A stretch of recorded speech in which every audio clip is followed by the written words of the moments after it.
네, 자 시장의 이슈 속에서 투자에 활용할 만한 투자 아이디어 함께 찾아보도록 하겠습니다. 교보증권 영업부의 박병창 부장님 자리하셨습니다. 안녕하세요. 예, 안녕하십니까? 네, 반갑습니다. 자, 부장님과 이야기를 나누기 전에 먼저 시황부터 좀 여쭤보고 가지 않을 수가 없는데 참 고평가 논란이 있음에도 불구하고 지수는 잘 올라가는 것 예, 같아요. 그렇습니다. 정말 걱정의 벽을 타고 올라가고 있는 것 같은데 예. 시황 상황 좀 어떻게 보고 계십니까? 예, 전반적으로 지금 말씀하신 대로 심리적으로 좀 보적 심리가 더 강화되는 그런 모습은 분명히 있습니다. 시장이 5개월 동안 연속해서 급등을 했고요. 그리고 수급 쏠림으로 인해서 버블 논쟁이 계속 벌어지고 있습니다.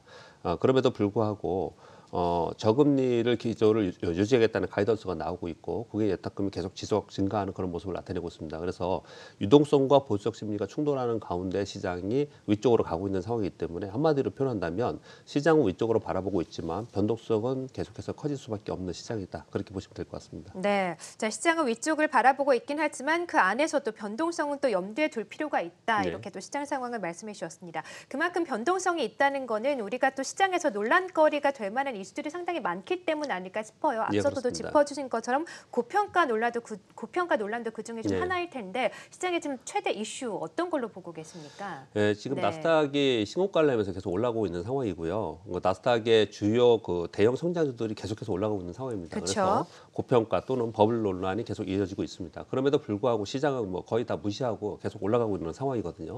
이렇게 고평가로 보는 이유들이 있습니다. 전통적인 분석인 뭐 법비 지수나 PER 이것으로 봐서도 이익 개념으로 볼 때도 주가는 이제 고평가 영역이 분명히 맞거든요. 그런데 지금 시장이 좀 과열이라고 하는 그런 징후들이 몇 가지가 있습니다. 뭐냐면은 수요와 공급 측면에서 볼 때도 막대한 유동성으로 인해서 투자 수요가 굉장히 강한 시장이에요. 그래서 수요가 계속 강해지면 시장이 상승하는 건 맞아요. 그러나 공급이 증가해도 그 공급을 다 수용할 수 있는 수요가 계속 들어올 것이라고 믿는 것이죠. 우리가 흔히 부동산 정책에서도 보면 공급을 계속 증가시킨다 하더라도 더 많은 돈이 있기 때문에 부동산 가격이 더 오를 거야 이렇게 생각하는 것처럼 어느 한쪽으로 계속 돈이 쏠림이 일어나는 것은 분명히 과열의 징후가 나는 것이죠. 그리고 최근에 보면 거래량이 크게 증가하지 않음에도 불구하고 거래 대금은 폭증하고 있습니다. 이 얘기는 무슨 얘기냐면 시가총액 상위 종목으로 쏠림 현상이 일어나고 있다는 것이거든요. 그러면 시가총액 상위 종목이 일정 부분에서 갑자기 멈춰지는 일이 벌어지면 그 공백으로 인해서 시장이 하락 요인이 발생을 합니다. 그리고 최근에 그 나스닥의 주요 종목들의 상승을 보면요. 2017년에 올라갔을 때 바이백 위주로 많이 상승을 했는데 최근에 보면 기업 이익의 급격한 증가 이런 것이 아닌 이벤트성 상승이 굉장히 많습니다. 정책이나 그리고 개별 기업의 주식 분할 그리고 바이백 이런 이벤트로 상승하는 것들이 굉장히 많이 있기 때문에 사실 펀더멘털이나 그리고 지금 아무리 유동성이 있다 하더라도 전반적으로 볼 때 시장이 한쪽을 바라보면서 일부 종목의 쏠림 현상이 나타나는 것은 분명히 과열의 징조가 분명히 있다라는 의견들이 많이 나타나는 것입니다. 네, 그렇군요. 말씀해 주신 것처럼 최근 주가의 상승이 뭐 경기 회복이나 기업의 이익 증가로 인한 그런 상승이 아니라 네. 이벤트성으로 오르고 있는 것이고 뭐 전통적인 그런 지표들로 봤을 때도 충분히 고평가 구간인 건 맞다라고 말씀하셨어요. 네. 하지만 그럼에도 불구하고 좀 이런 고평가 논란에도 불구하고 현재 좀 주가, 성장주들의 주가가 좀 정당화되는 이유가 있을 것 같아요. 어떻게 보십니까? 예, 맞습니다. 네. 요즘에 PDR 얘기 많이 하죠. 이 그쵸. D가 드림입니다. 맞아요. 드림으로 얘기를 해야 된다. 주식은 미래에 투자하는 것이고 미래 성장 스토리와 꿈을 가진 주식을 사야 된다. 그리고 거기에 투자해야 된다라는 게 요즘에 전반적인 얘기들입니다. 그리고 지금의 상황은 산업 사이클의 구조의 변화로 인해서 이런 일이 벌어지기 때문에 결국은 4차 산업이 가속화되면서 이런 기업들이 전체로 좋아진다라는 개념으로 요즘에 이쪽에 자금이 쏠리고 있는 것입니다. 그러나 그 이면에는 제로금리가 있기 때문에 그렇습니다. 금리를 낮춘다는 것은 금리를 낮춰서 뭘 하라는 겁니까? 소비하라는 것이고 투자하라는 것이거든요. 그 그쵸. 돈들이 실물 경제에 가지 않고 자산 시장에 머물러 있으면서 계속 투자하는 현상이 발생되기 때문에 낮은 기회 비용 속에서 긴 듀레이션 효과를 가지면서 이렇게 계속 상승을 좀 하고 있는 그런 상황입니다. 사실 제로금리 시대의 성장주 투자 가치를 봤을 때는 우리가 그 PER을 1로 나누면은 네. 그 현재 주가의 기대 수익률이 나오거든요. 그럼 예를 들어서 멀티플이 40이에요, PER이. 그럼 1로 나누면 2.5%가 나오죠. 그러면 지금 제로금리이기 때문에 PER 40%도 내가 투자하겠다라는 개념이 발생을 하는 것이에요. 결국은 지금 현재 보면 현재 급등 기업들을 보면은 사실 이익이 급격하게 지금 늘어나는 이런 부분이 현재 상황이 아니고 네. 미래에 이렇게 일어날 수 있다라는 부분들을 얘기하는 거거든요. 이런 것들로 가지면서 무형의 자산 가치가 증대하는 부분 그리고 미래의 이익이 늘어나는 부분 이런 것들을 가지고 끌어와서 지금 얘기를 하는 거예요. 그래서 마지막으로 이 말씀을 드리는 이유는 고평가 논정에도 불구하고 이렇게 자금 쏠림이 나타나는 것은 한편으로 딱 한마디로 표현하자면 이렇게 볼 수 있습니다. 정치적으로나 경제적으로나 지금 불안한 상황이잖아요. 네. 불안한 상황이기 때문에 위기의식 속에서 어떤 것에 자금이 쏠림 현상이 나타나고 그런 쏠림 현상 속에서 이런 일이 벌어지고 있는 것이고 또 한 가지는 지금 쏠림 현상 속에서 일부 종목이 올라가고 있는데 그 일부 종목이 올라가는 게 미래에 투자한다는 것이죠.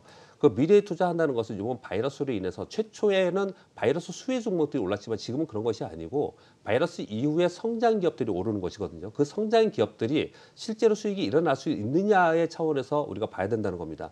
그냥 막연하게 꿈이다, 미래 성장이다 이렇게 보는 것이 아니고 사실은 미래의 성장과 꿈 역시도 미래의 수익을 현재 가치화해서 평가했을 때 지금 현재 올라갈 수 있다라고 생각하기 때문에 그렇게 보는 것이거든요. 여러분 생각해 보시면 애플이나 넷플릭스나 또는 뭐 테슬라나 뭐 이런 종목들 보면은 미래의 수익이 늘어날 수 있는 경제적 혜자를 갖고 있고 구독 경제를 가지고 있고 그만한 성장 가치를 가지고 있기 때문에 그것을 통해서 올라가는 것이거든요. 근데 왜 우리 시장을 보면서 또는 전 세계 시장에 투자를 하면서 그렇지 않은 종목들도 지금 덩달아 올라가는 부분들은 분명히 과열인 부분이 있지만 그렇지 않은 부분들은 지금 말씀드린 이런 종목들은 충분한 정당화된 가치가 분명히 있다라고 보여집니다. 그런데 마지막 하나만 더 말씀드리면 미래의 가치를 현재로 끌어와서 평가를 우리가 할 수가 있거든요. 가령 네. 예를 들면 바이오주들이 있어요. 그러면 바이오가 신약이 개발이 돼서 전체 시장이 있고 그중에 MS가 있고 그러면 얼마쯤 내가 벌 수 있다라는 게 미래에 평가할 수 있지 않습니까? 이것을 다 끌어와도 훨씬 더 높은 가격에서 평가된다. 이거는 우리가 객관적으로 이거는 고평가고 버블이라는 것을 인식해야 된다는 거죠. 그러면 그런 것에서 벗어나서 다른 곳에 돈은 풍부하기 때문에 다른 종목을 찾기 마련이거든요. 그래서 그런 종목을 찾는 작업이 지금쯤에는 우리는 지금 풍부한 유동성 바탕에 지금 우리가 해야 될 작업이 아닌가 이렇게 생각합니다. 네, 그러니까 부장님 말씀의 키포인트가 딱 이거네요. 지금 급격하게 좀 오르고 있는 성장주들, 이 미래의 좀 성장을 현재로 끌어와서 현재 가치화시킬 수 있다면 그건 납득할 만한 상승이지만 그걸 현재로 좀 끌어왔을 때 납득을 하지 못한다면 그건 좀 고평가다 네, 이런 그렇습니다. 말씀이시군요. 그렇군요. 자, 그러면 그런 기업을 잘 찾아봐야 된다라고 말씀하셨는데 관심을 두고 계시는 섹터, 종목군들 혹시 있으신가요? 최근에 네. 뉴스로 이렇게 말씀 좀 드리면 최근 나온 뉴스만 몇 가지 말씀드리겠습니다. 아마존에서 헬스케어 본격 진출한다 그랬습니다. 여기에 관련된 키워드는 AI 플랫폼, 웨어러블 통신이에요. 그리고 아마존, 구글, 테슬라에서 AI 반도체 개발한다라고 지금 얘기를 하고 있습니다. 모든 디바이스에 이제 맞춤형 반도체가 들어간다는 거죠. 그리고 삼성전자 평택 2공장에서도 시스템 반도체 위주로 한다고 하고 있습니다. 네. 일론 머스크는 신경과학 분야에 진출한다라고 얼마 전에 뉴스로 통해서 이렇게 발표를 하고 있습니다. 예. 이런 얘기들을 보면 이거는 바이러스와 상관없습니다. 그 이후의 시대를 얘기를 하고 있는 것이거든요. 지금 우리 시장에도 이런 거와 관련된 종목들이 맨날 우리가 바이러스만 바라보고 그리고 코로나 수혜주 이런 것만 바라보는데 이후의 시장, 포스트 바이러스는 가치주가 아니고 그 이후에 성장할 수 있는 성장주를 바라본다는 거죠. 그런 관점에서 종목을 좀 말씀 좀 드리면 제가 이 원고를 어제 보내드려서 오늘 네. 공교롭게 상한가에 들어가서 뉴스 예. 하나 상한가 들어가서 오늘 종목을 얘기하기 좀 그렇지만 신테카 바이오를 설명을 드리면 왜 이런 종목이 그러네요. 상한가 갈 수 있느냐라는 네. 설명을 좀 드려보겠습니다. 이 종목은 유전자 빅데이터 기반의 신약 개발 AI 플랫폼 기업이거든요. 즉 신약 개발하는 물질을 신속하고 최적화해서 찾을 수 있는데 이렇게 되면 시간과 비용이 축소된다는 거죠. 오늘 상한가 간 이유도 뭐냐면 코로나 바이러스 백신에 관련된 물질이 FDA 승인된 물질 3,000개가 있는데 그것을 빅데이터로 돌려서 한 30개 종목을 찾아서 그중에 3개 종목이 유효하다 이런 내용들이 나온 것이에요. 네. 근데 일개 파이프라인을 갖고 있는 기업들이 이것을 연구 개발하고 임상하기 굉장히 시간이 많이 걸리잖아요. 근데 이런 것들을 가지고 있는 기업이라는 거죠. 근데 이거와 비슷한 기업이 미국의 슈레딩거라는 기업이 있는데 올해 2월에 나스닥 상장했는데 상장될 때 뭐라고 극찬했냐면 제2의 테슬라다 이렇게 극찬을 했어요. 그리고 우리나라 국내에는 SK 바이오팜이 이렇게 AI 자체 플랫폼을 개발하고 있는 상황이거든요. 이런 기업들은 지금 수익이 그게 급격하게 증가하거나 이런 부분이 아니더라도 충분히 성장할 수 있는 기업이고 그리고 여러 가지의 다양하게 플랫폼으로 인해서 후보를 찾을 수 있기 때문에 우리에게 미래 성장성을 충분히 가질 수 있다, 줄 수 있다 이렇게 좀 보여지고 있는 것이고요. 하나 더 말씀드리면 어버반대처라는 주식이 있어요. 이게 네. 뭐냐면요, 마이크로 컨트롤러 전문 펠리스 기업이거든요. 우리 지금 보시면요, 밥솥이나 리모컨, 냉장고, 청소기, 헬스케어, 휴대폰 뭐 모든 것에 이 컨트롤러가 들어가지 않습니까? 그러네요. 근데 이런 컨트롤러가 들어가는데 사실은 지금은 이게 뭐 마이크로 컨트롤러를 얘기를 하지 이것이 기술이 더 확장돼서 더 좋은 고부가가치의 산업이라고 한다면 우리 지금 아마존이나 구글이나 테슬라에서 하고자 하는 AR 반도체가 이런 거거든요. 맞춤형 네. 반도체거든요. 이런 것들을 만들 수 있는 기업이에요. 이 기업이 이번에는 삼성 무선 이어폰인 그 버즈 플러스에도 공급을 한다고 해요. 좀 안타까운 거는 이게 지금 이 기업이 가전 위주로 지금 이런 칩을 만들고 있는데 계속해서 연구 개발해가지고 예를 들어서 엔비디아도 사실은 그래픽 유닛을 가지고 시작을 한 거지 않습니까? 그렇듯이 이런 기업들은 충분히 성장 가능성이 있다라는 거죠. 그리고 포시에스 같은 것도 하나 말씀 드려볼까요? 네. 어떤 개념을 좀 설명드리고자 하는 건데요. 얘는 영업이 50억이고 시가총액 560억뿐이 안 돼요. 그래요? 굉장히 네. 작은 거죠. 그래서 여러분께 뭐 이런 종목을 사야 된다라고 말씀을 감히 들을 수는 없겠지만은 네. 이 회사 뭐 하는 회사는 전자문서 솔루션 기업이거든요. 올해 5월에 전자서명법과 전자문서법 국회를 통과했습니다.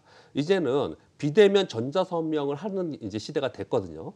근데 이것이 이제 법적으로 승인이 된다는 거예요. 미국에 이 비대면 전자서명 기업이 도큐사이라는 기업이 있는데 이게 올해 6월에 나스닥 100에 편입됐습니다. 그러면서 네. 주식이 급등하고 있거든요. 근데 이런 기업들을 제가 그냥 전체 개념이 이후의 성장에 대해서 제가 설명을 드리고 있는데 네. 마지막으로 한마디만 더 드리면 제가 그러니까 3가지 정도 소개를 해드렸는데요. 이런 좀 기업들이 우리나라에 있기 때문에 평가를 못 받고 우리나라에 있기 때문에 성장하지 못하는 기업들이 굉장히 많아요. 그렇군요. 그래서 이런 기업들이 성장하고 각광받기 위해서 우리가 투자해서 성공하기 위해서는 부탁드리고 싶은 말씀을 좀 드리겠습니다. 대기업은 옛날에 했듯이 기술력만 뺏어먹고 그런 나쁜 짓 하지 말고 기업은 그리고 정부는 자금이 많이 필요하니까 규제 완화해주고 글로벌로 나갈 수 있도록 지원해주고 이런 것들이 필요하고요. 그리고 또 마지막으로 말씀드리고 싶은 것은 대기업과 중소기업의 상생 이런 것들을 한다라고 하는데 대부분 우리 국민 정서가 아이씨 안 될 거야. 그리고 적대시야. 그 대기업 무조건 적대시하는 이런 정서들이 있거든요. 네, 보수적이죠. 이런 정서에서 네. 벗어나야지만 우리나라에서도 전 세계에 뻗쳐나갈 수 있는 전 세계의 구독 경제를 가질 수 있는 그런 큰 좋은 기업이 나올 수 있을 거라고 저는 생각을 하는데 네. 그런 기업들이 우리나라에 상당히 많은 스타트업 기업이 있다는 거예요. 지금 우리는 맨날 한 곳만 쳐다보지 말고 그런 기업들을 찾아볼 그런 시기가 되지 않았나라고 생각합니다. 네, 자 앞으로 시장에서 이 성장 스토리를 갖고 있는 기업들에 주목을 해보자라고 하시면서 오늘 세 종목을 소개해 주셨어요. 신테카바이오, 어버브 반도체, 포시에스 소개해 주셨는데 원고를 이제 어제 오후에 주셨는데 오늘 또 신테카바이오가 상한가를 기록하고 포시에스도 오늘 아주 좋은 흐름 보여주고 있는데 어제 또 소개를 해주셨는데 오늘 또 좋은 흐름 이어가고 있어서 여러 가지 좀 시사점을 던져주시는 것 같습니다. 자 오늘 또 시장에서 관심을 가져볼 만한 성장 스토리가 있는 종목들을 함께 들어봤고요. 지금까지 박병창 부장님과 함께했습니다. 말씀 고맙습니다. 감사합니다.